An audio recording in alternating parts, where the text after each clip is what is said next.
Abogado Benítez, ¿cuántas preguntas para el abogado Benítez?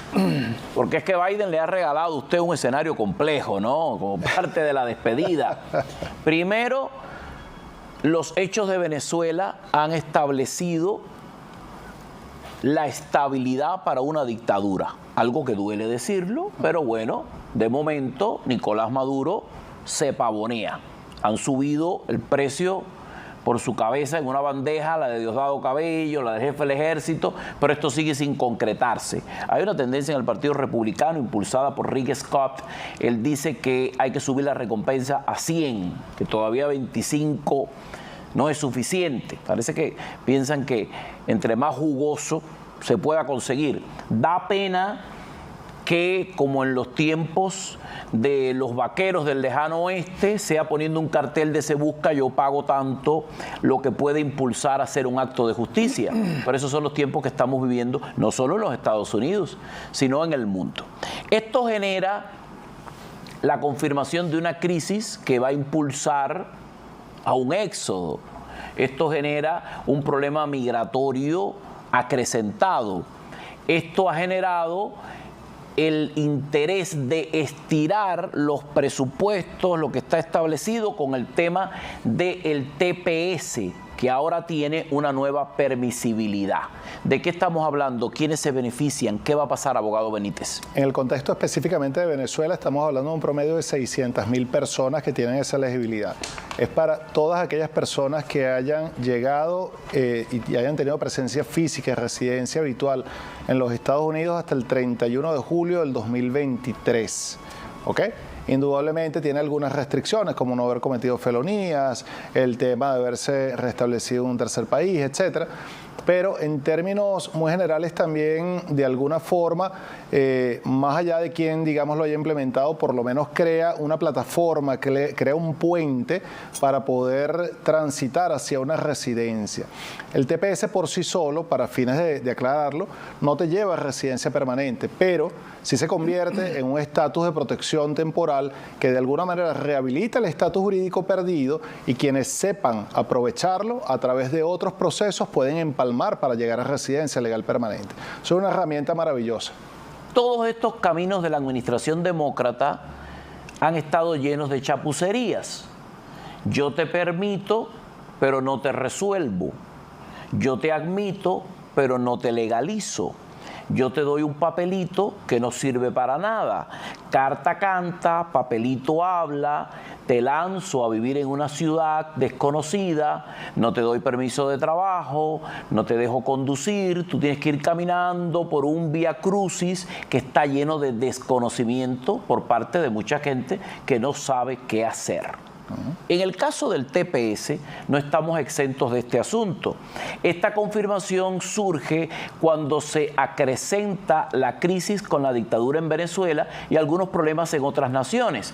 Pero yo no veo que esto esté contemplando la permisibilidad para las nuevas personas que podrían sumarse al tema del TPS. O sea, estamos hablando de ponerle una curita a la agonía de quienes ya están. ¿Y los que no están? ¿Qué va a pasar con ellos? Y hasta creamos una nueva agonía, porque recuerda que hay una cantidad de personas importantes que han llegado por vía de la figura del parol, que no tienen, digamos, las condiciones que estoy planteando en este momento a través del TPS, y que sí no tienen una visión clara de cómo van a llegar. De hecho, mucho se ha vendido el que ha llegado por vía de parol perfectamente puede presentar una solicitud de asilo.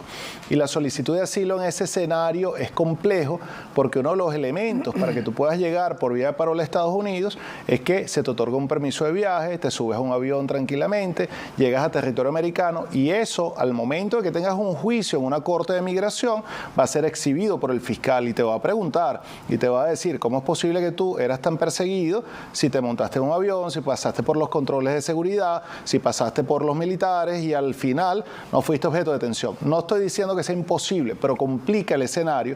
¿Por qué? Porque no hubo ninguna herramienta transitoria, como tú bien estás planteando, para toda esa cantidad de personas que permitiste su llegada y que no tienen vía de regularización. Ahora, hay muchas personas que no están más atrás que los cordales, porque podrían beneficiarse de esta herramienta, pero todavía no forman parte del sistema.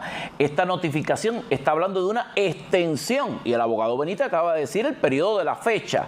Pero ¿y el que no está en esa fecha, abogado? ¿No tiene nada? Es lo que te comento, quedan en un limbo porque el parol particularmente, que son todas aquellas personas que han seguido llegando posterior a esa fecha, no fue objeto de ningún tipo de extensión. Ya lo vimos con el primer parol otorgado el 18 de octubre en el caso de Venezuela del 2022, y el 18 de octubre del 2024 no hubo pronunciamiento de extensión alguna.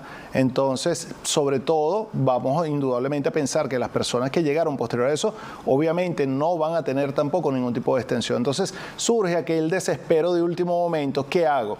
Presento un asilo en unas condiciones de debilidad, presento probablemente una petición familiar solo si tengo un familiar que me pueda pedir, pero eso es una minoría de las personas que están llegando en ese cúmulo e indudablemente están quedando en el aire porque no hubo ningún camino transitorio que les permitiera regularizar.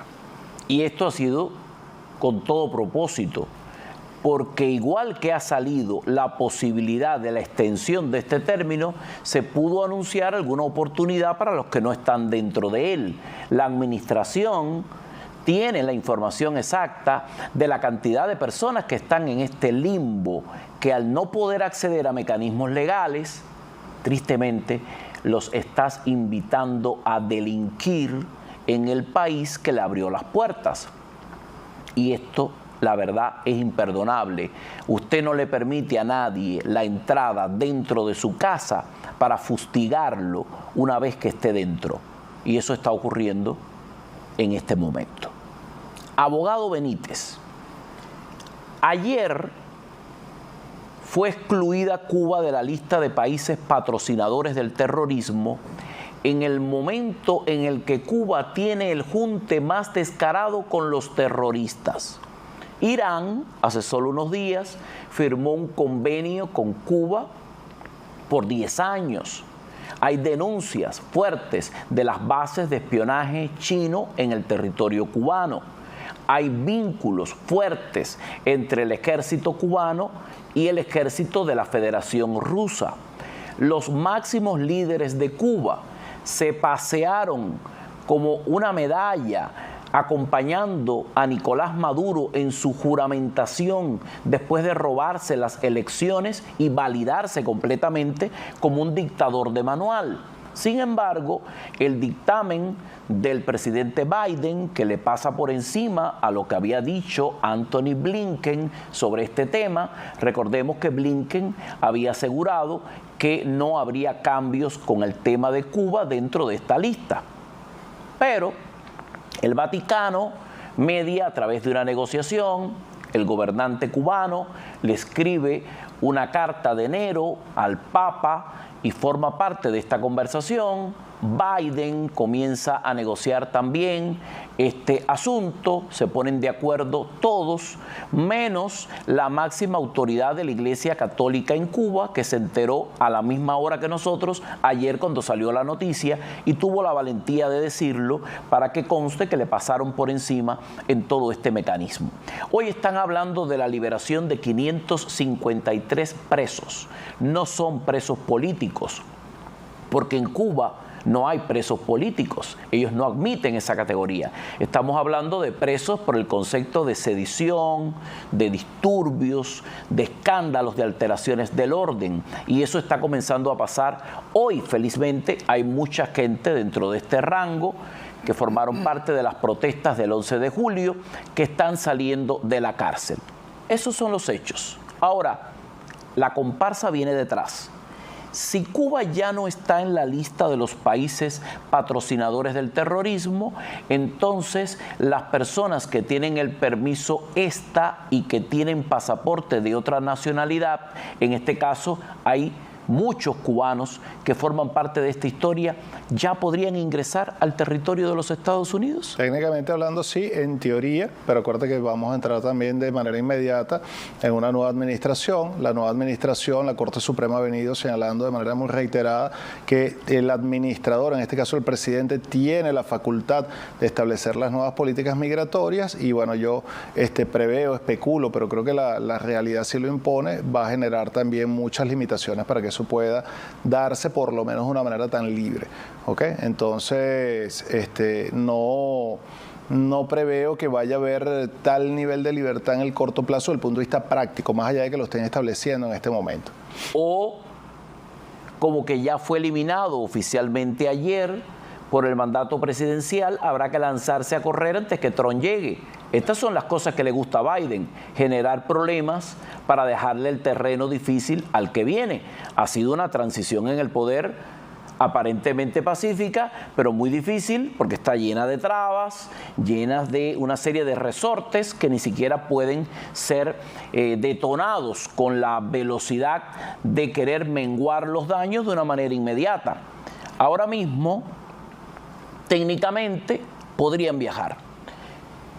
Técnicamente podrían viajar, acuérdense, también tienen otorgado el documento ESTA, porque el hecho de que tú tengas la doble nacionalidad automáticamente no te hace acreedor del documento ESTA. Es uno de los elementos para poder aplicar al ESTA, el hecho de que tengas una nacionalidad de un país que esté habilitado para ello. Pero durante mucho tiempo ha habido mucha gente riéndose de decir, oye, siguen dando el ESTA, me lo cobran, me lo mandan, no me sirve para lo que yo quería, pero yo lo tengo. O sea, el ESTA lo siguieron dando. Por lo tanto, con el ESTA y sin la prohibición, a correr liberales del Perico, que es una oportunidad.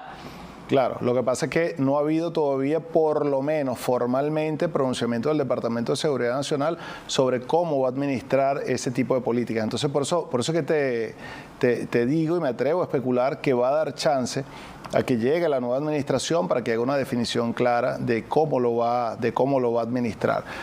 Preveo que va a haber una revocatoria prácticamente inmediata de este tipo de medidas, sobre todo porque son medidas que, más allá de que sea en Cuba, en Venezuela, etcétera, hemos podido observar que es una suerte de negociación con el terror y al final nunca cumplen. Acaba de pasar ahorita en el caso de Ale Saab en Venezuela.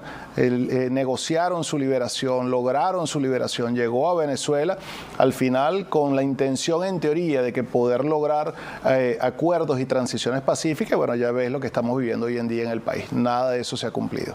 Nada se ha cumplido. Concretamente, eso es lo que hay hasta este momento y queríamos decirlo alto y claro. Por eso invitamos al abogado Benítez. Lo dejo comer tranquilo.